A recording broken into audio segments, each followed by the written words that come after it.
Hello my dear students, कैसे हैं आप लोग। आज के वीडियो में हम क्लास 12 इतिहास चैप्टर 1 ईंट मनके तथा अस्थियां हड़प्पा सभ्यता का मोस्ट इंपॉर्टेंट टॉपिक को पढ़ेंगे। तो आज का टॉपिक हमारा है माल प्राप्त करने संबंधी नीतियां।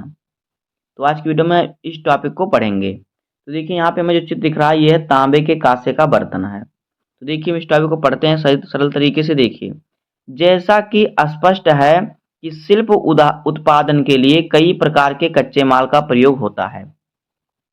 यानी शिल्प उत्पादन के लिए अनेक प्रकार के कच्चे माल का प्रयोग होता है जिससे बनते हैं।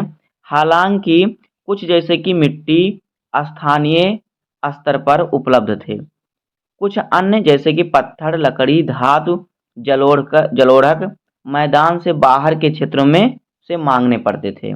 बैलगाड़ियों के मिट्टी से बने खिलौने के प्रतिरूप संकेत करते हैं कि यह सामान तथा लोगों के लिए स्थल मार्गों द्वारा परिवहन का एक महत्वपूर्ण साधन था।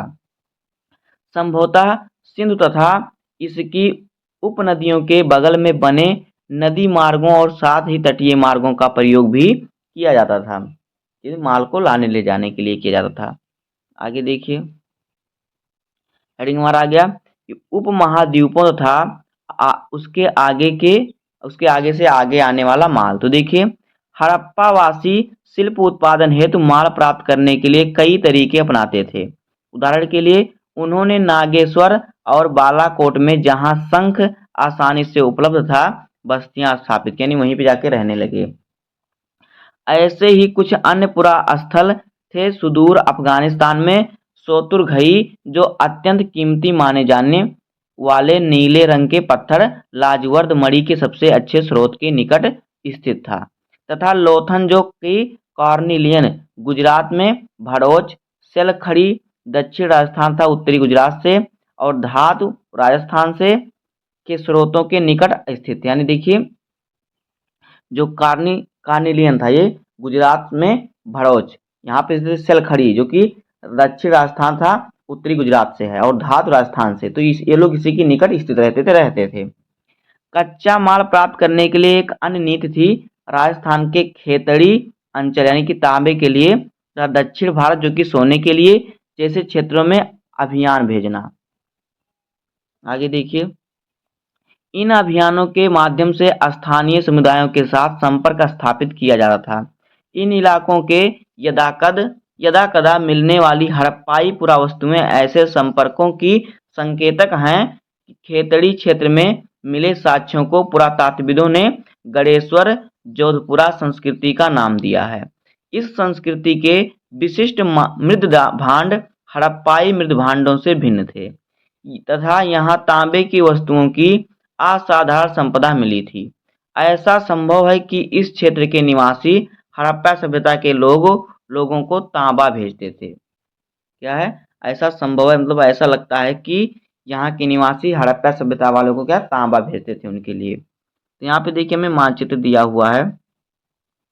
यहाँ पे हड़प्पा है और यहाँ पे देखिए क्या है, मेलुहा है, यहाँ पे लोथल है, यहाँ पे देखिए तुरान, और फिर शहर एक शहर है सोख्ता, और फिर यहाँ पे क्या है, यहाँ पे मगान है, दिलमुन है, यहाँ पे उरुकडुर है, और यहाँ पे मोसोपोटामिया है, और ये है कैस्पियन सागर, यहाँ पे भूमध्य सागर, लाल सागर, और ये अरब सागर।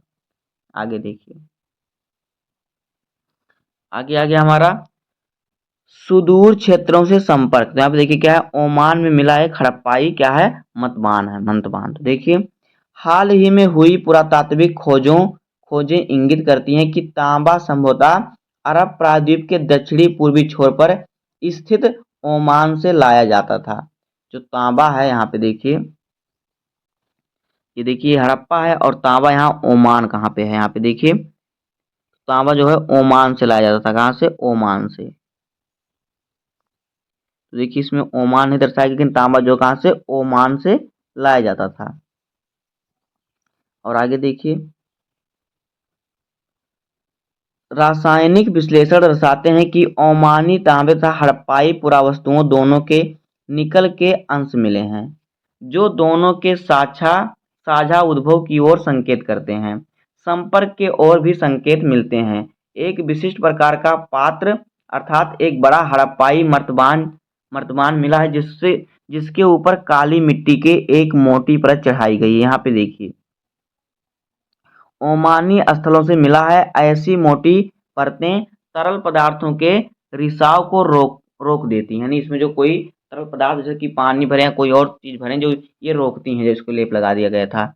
हमें यह नहीं पता कि इन पात्रों में क्या रखा जाता था, पर यह संभव है कि हड़प्पा सभ्यता के लोग इनमें रखे सामान का ओमानी तांबे से विनिमय करते थे, यानी विनिमय यानी बदलते थे। इसमें जो सामान रखते थे वो देते थे और वहां से ओमानी तांबा लेते थे।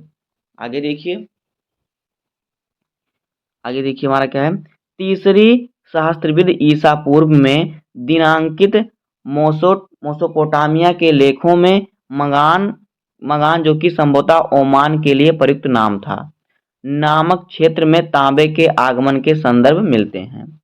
यहाँ रोचक बात यह है कि मोसोपोटामिया के स्थलों से मिले तांबे में भी निकल के अंश मिले हैं। ये देखिए यहाँ पे है मोसोपोटामिया की एक विशिष्ट बेलनाकार मुहर, परंतु इस पर बना कुबरदार वृषभ यानी बैल जो है, बैल का चित्र सिंधु क्षेत्र में लाया गया प्रतीत है। यहाँ पे देखिए लंबी दूरी के संपर्क की ओर संकेत करने वाली अन्य पुरातात्विक खोजों में हड़प्पाई मुहरे, वाट, पासे तथा मनके शामिल हैं। इस संदर्भ में यह भी देखना महत्वपूर्ण है कि मोसोपोटामिया के लेख दिलमुन संभवतः बहरीन द्वीप यानी कि मंगान तथा मेलुहा संभवतः हड़प्पाई क्षेत्र के लिए प्रयुक्त शब्द नामक क्षेत्रों से संपर्क की जानकारी मिलती है। यह लेख मेलुहा से प्राप्त निम्नलिखित उत्पादों का उल्लेख करता है: कार्निलियन, लाजवर्द, मणि, तांबा, सोना तथा विविध प्रकार की लकड़ियां। मेलुहा के विषय में एक मोसोपोटामिया मिथक यह बताता है, जो मोसोपोटामियाई मिथक यानी गलती है यह बताता है। यहाँ पे देखिए हमें क्या दिया है, ये चित्र में जो दिया है कि बहरीन में मिली गोलाकार फारस की खाड़ी प्रकार की मुहरें, देखिए मुहर है प्रकाश की खाड़ी की प्रकार की। आगे देखिए तुम्हारा पक्षी हाजा पक्षी हो, उसकी आवाज राजप्रसाद में सुनाई दे। कई पुरातात्विकों का मानना है कि हाजा पक्षी मोर था। जो हाजा पक्षी था क्या था, मोर था। क्या यह नाम उसे अपनी आवाज से मिला था? ऐसा संभव है कि ओमान, बहरीन या फिर मोसोपोटामिया के संपर्क सामुद्रिक मार्ग से था। मोसोपोटामिया के लेख मेलुहा को नाविकों का देश कहते हैं, यानी नाव से चलने वाले नाविकों का देश कहते हैं। इसके अतिरिक्त हम मुहरों पर जहाज के नावों,